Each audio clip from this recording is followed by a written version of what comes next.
What's up, everybody? Big Herc 916. Want to say thank you for subscribing to the channel. Thanks for all your support. You know I'm all about that positivity and that motivation. And somebody reached out and wanted me to do a video about how do you persevere when you've had failure attempting to accomplish a goal. And you know, I want to say that as long as you haven't did something that you can't walk away from, you've just experienced a life lesson. If you haven't taken somebody's life, you haven't caused harm to somebody you shouldn't have, you know, you haven't been involved in something that's going to cause you to get locked up, then man, you're all right. You have another opportunity. And you best believe that anybody that's experienced any high level of success has had many failures. I mean, if you go through history or even modern times and you talk to people who are entrepreneurs, people who have started their own business, who own corporations, most likely what they're currently involved in isn't the first thing they started. You know, it's probably several other corporations or businesses they were involved in before they found their niche. And the reason they found that niche was because they didn't throw in a towel. You know, they didn't let that shortcoming be the end of their journey. You know, I really hit a low point when I was arrested for bank robbery in 2000. And, you know, a lot of people say, well, what if you wouldn't have got caught? You know, would you still been robbing banks, blah, blah, blah. That's not even the point. It's the fact that I even entertained that thought and the path I was on. And when I got caught and I was sitting in there and then I got sentenced to 120 months, I was like, man, why did I make that choice? I was doing all these other things on the streets that I could have pursued, yet I chose to jeopardize my freedom. And, you know, initially, man, it hit me with just a lot of depression, man. I mean, you know, a lot of people don't want to admit it, but prison is depressing. You know, that's why people are so rampant with drug use in there, because they're trying to fight the depression. It's a very lonely place. It's a depressing place, and you're at the bottom of the bottom, man. You're lowest of the low. And for me, I never acclimated to prison. I never became accustomed to being caged up in a bathroom with another man. It just never sat with me. And so every day I was in there, I tried to look at different, you know, well, actually read different books, study different material to try to get out early and to also prepare myself mentally so that when I got out, I'd be in a better state of mind. I'd be able to make wiser choices and not be so quick to make rash decisions. A lot of people wrote me off when I got sentenced to the feds, and I felt like I could have went one direction and been like, to hell with it, and got caught up in all the mischief in prison and made a bunch of contacts and got right back into some high level of criminal activity. But I chose to go the total opposite. I chose to learn as much as I could about legitimate business and focus on my inner self, and channel my energy into showing people that, you know, I wasn't a bad person and that we can make mistakes and bounce back from them. And so if you've pursued something, whether it's an investment financially or a business or some type of endeavor, and you've fallen short, don't think that it's the end of the world. If you're still breathing, you're still able to have your freedoms, you have the opportunity to come back. And like I said, many of people have accomplished great things, have had multiple setbacks, man. And you gotta remember, right before a major setback is usually something that's, glorious. Like a baby being born. Right before life is being brought into like this world, the woman experiences extreme pain. And so if it was just a, boop, and hey, the baby was out, it wouldn't have the same significance. And it's the same thing when you talk about breaking through that invisible wall, to get to that next level, whatever it is, physically, financially, mentally. It's going to be some resistance. And that's just the laws of nature. There's going to be resistance all along that path. If it was easy, everybody would be professional athletes. They would be musicians. They would be mechanics. They would be airplane pilots. I mean, everything to some degree takes some type of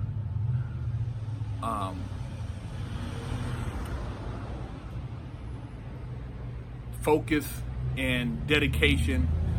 And bless believe all those people who have succeeded at the highest level in those fields have had some hardcomings, some hardships. It's just a part of the path, man. And you got to know that for everything that you learned the first time, you're not going to do a second time. So you'll be able to navigate a little better than you did from the jump. Because unless you have somebody who's going to hold you by the hand and do all the work for you, you're going to have to learn some hard lessons. Business, they can teach you a lot in school. And then you get out on your own and you go apply that, you still have to put it into real world situations. And so until you put it into those real world situations, you don't know what the other variables are going to be. And so everything is just theory up until that point. On paper, it looks good, but execution is another thing.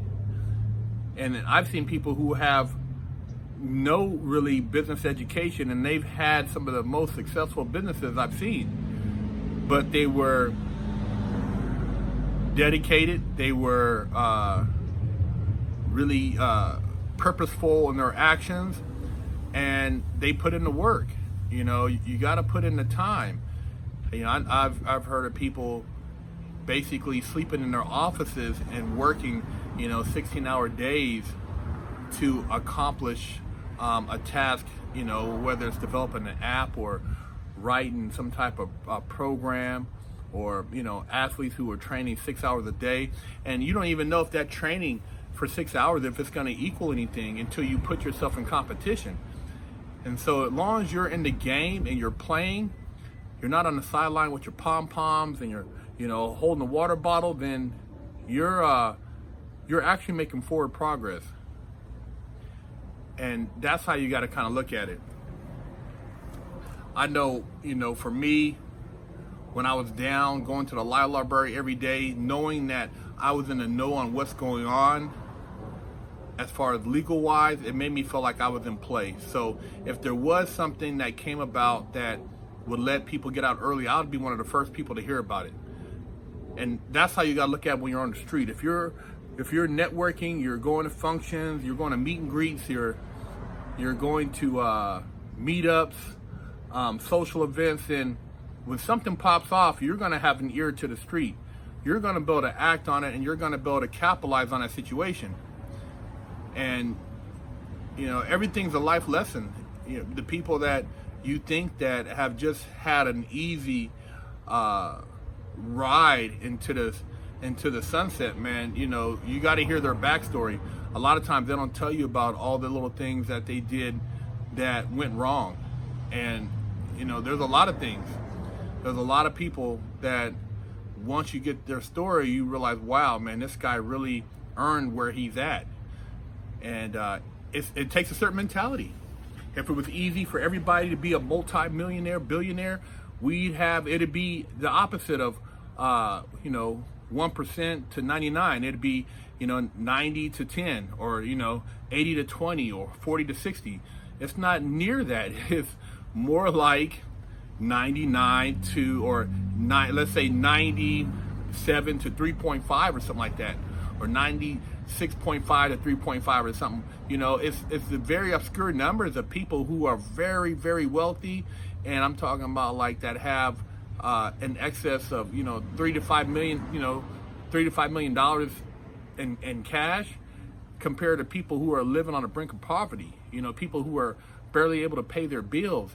And you wonder, why is there disparity?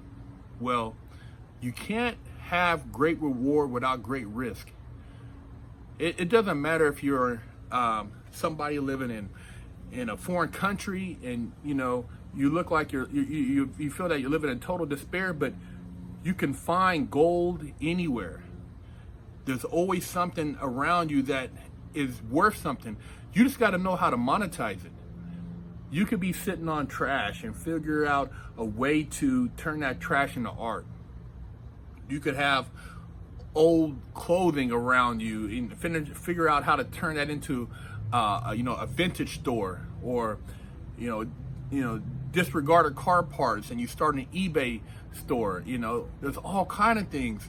I've seen people take different things and create wind power, or art from just things that people have disregarded. So you got to be creative. And with the World Wide Web now, your sky's the limit as far as who you can reach. But you got to persevere. And for me, it's almost a sense of urgency to make things happen, because I don't want to be one of those people that said I shoulda, coulda, woulda. And I want to show the people that had kind of turned their back on me that, hey man, I wasn't a bad person, I just made some bad choices. And so I try to push myself to the highest I can possibly push myself to, because I feel there was a lot of things I could have done in life that I didn't do because I didn't know, and I wish I would have taken advantage of them. A lot of things I wish I would have done in high school. And I started a lot of businesses, I tried a lot of things, but didn't really have the right guidance or the right mentorship. So I came up short. And then, did things in the streets, man, and, came up short. So now I try to take those experiences and put them into conversation so that I can share with you guys, and you can flip them and learn from them, and know that there is hope, that you don't have to accept the situation and let somebody tell you what you can and can't do. And you have today, tomorrow, to change whatever it is you're doing. I mean, I've read about people who are in their 60s who start new careers, and that career, tops everything they've done in the previous 60 years. So it's not like you got to throw, you're throwing in the towel, or you're, you guys in your late 20s, early 30s, and think that you haven't made your million, so life is over. Nah, a lot of what you see is illusion. You got to realize it's a program. You got to, do your own program, and know that where you're at is exactly where you're supposed to be. And if you want to get to a certain destination, you have to maybe change up a couple things in your repertoire. You have to add maybe a little bit of this or a little bit of that, but you can't keep doing the same things and expect a different result. You got to change it up. And the main thing is cut off all ties to people who, I told you so, or you should try something now. That's not for you, or, those are just for them people. You cut them people off, man, and move on. But yeah, perseverance is definitely something that